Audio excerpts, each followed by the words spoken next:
त्यानंतर सगळ्या शेतकऱ्यांना वाटायला लागलं की काही कोण आपण सगळ्यांनी एकत्रितपणे जर केलं, मोठ्या स्वरूपात केलं, तर त्या कामाला गती मिळेल आणि सरकार सुद्धा गांभीर्यानं त्या प्रपोजलकडे पाहिजे. बहुतेक सगळ्यांनी पैसे जमा केले, कर्ज काढले आणि पाईपलाईनला याला त्याला सुरुवात केली. आता हे सगळं झाल्यानंतर प्रश्न आपला राहत होता की डीपी विजेचं कनेक्शन आपल्याला कनेक्शन मिळायच्या सुमारासच राज्याचं वीज धोरण बदललं आणि शेतीसाठी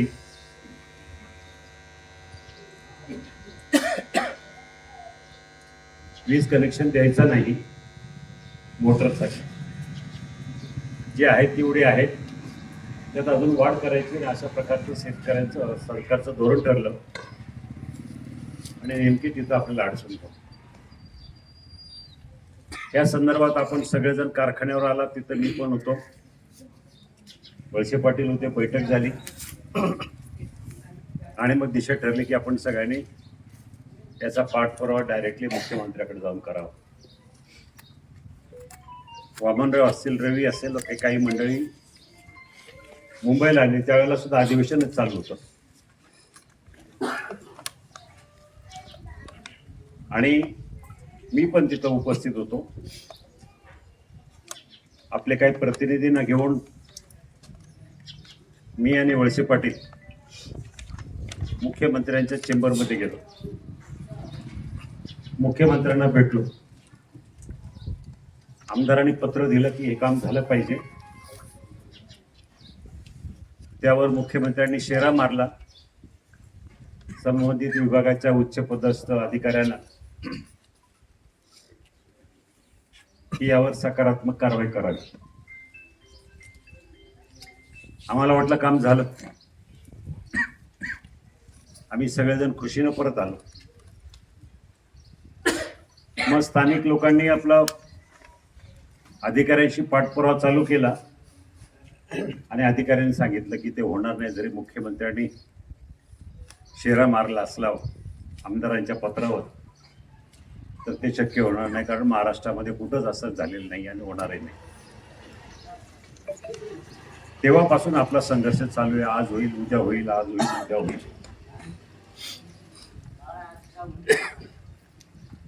शेतकऱ्यांचा धीर सुटत चाललाय, पैसे खर्च झालेत, शेतीला पाणी नाही, कर्ज वाढत चाललंय. अशा परिस्थितीमध्ये आपल्याला एक टोकाचं पाऊल उचलावं लागलंय. मी गेले 2 दिवस मुंबईलाच होतो. रात्री रवी भाऊचं माझं बोलणं झालं, मी सकाळी निघालो, मध्यंतरी काही कामं होती म्हणून मग थांबावं लागलं आणि आज या ठिकाणी इथं आलो.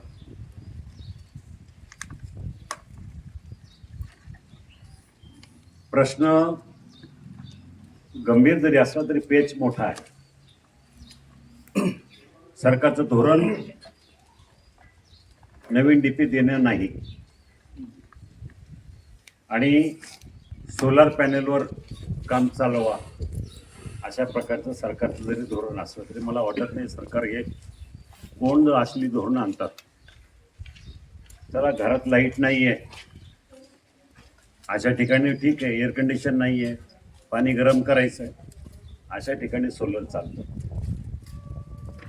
पण शेतीसाठी जिथं मोठ्या HP मोटार असेल आणि त्या मोटारीचं पाणी इथं जर लोड घेण्यासाठी सोलार पॅनल जर चालू नसेल, उपयोगी होत नाही, हे शेतकऱ्यांना नाही माहिती, मग समजूत कोणाची काढतात.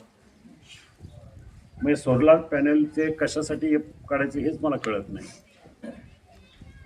तुम्ही जो पर्याय दिला तो शेतकऱ्यांना उपयोगी नाही, त्याचा उपयोग होत नाही, मग सरकारनं धोरणामध्ये तातडीने बदल करायला पाहिजे. मग ठीक आहे, आम्ही नवीन कनेक्शन देत नाही, नका देऊ. तुमचं सोलर पॅनल जर चालत नसेल तर त्याचा उपयोग काय आम्हाला? मग काय आम्ही उपाशीच राहायचं? आम्ही शेतीच करायची नाही? ह्याच्यावर विचार व्हायला पाहिजे होता. ठीक आहे ना बाबा, तुम्ही धोरणं आणताय, ती धोरणं जर सर्वसमावेशक असतील, उपयोगी असतील तर धोरणं राबवायला आम्ही तयार आहोत. पण ते जर होणारच नसेल, चालतच नसेल, तर त्याचा कुठंतरी विचार व्हायला पाहिजे. ही मागणी घेऊन आता आम्हाला गेलं पाहिजे.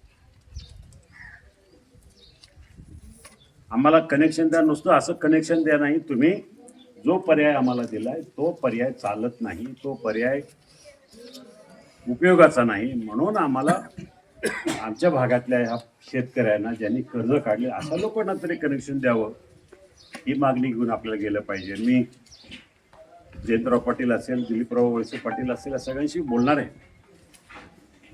उद्याचा दिवस आहे अधिवेशन, परत सोमवारपासून शनिवार रविवार सुट्टी असते.